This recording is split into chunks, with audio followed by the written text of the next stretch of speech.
High পাবনাবাসী, এ দেখ আমি কোনে আইছি। এ দিয়াবাড়ি কাকড়া খাইবার লেগে আর বুঝছিস, দিয়াবাড়ি বালি রেস্টুরেন্টে। তোরা কেউ রাগ করলি? আইলাম দিয়াবাড়িতে নাইমিয়া দেখি বালি হোটেল উইটে মনে কর ভিতরে ঢুকলাম। ঢুকে মানে ঢুকতেছি, ঢুকার পথে দেখি ইরে আল্লাহ সব জোড়াই এরলা আমি হানে একা একা সিঙ্গেল এখানে কি করুম কনসে। এটা বলে এসি রুম বুঝছেন, জায়গার গরম মরম লাগে। এই ভিতরে ঢুকে কাছের রুমের ভিতরে বইয়ে আমি তো মনে করছি কোনো জ্যোতিষীবিদ ওই জায়গায় বয়ে থাকে বুঝেননি।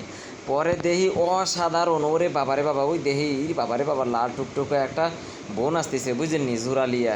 পরে আমিও তো দেখলাম সিঙ্গেল মানুষ কি আর করবো কন।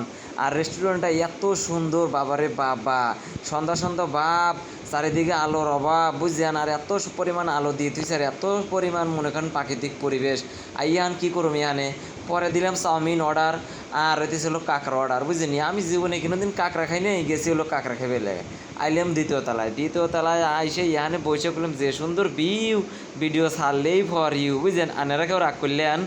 আর এরপর দেখি যে বালির সব যে মনে করেন আমলা কামলারা আছে, দেখি এরা মাছটা সি করতেছে। অবশেষে আমার চলে এলো এই কাঁকড়া বুঝিনি।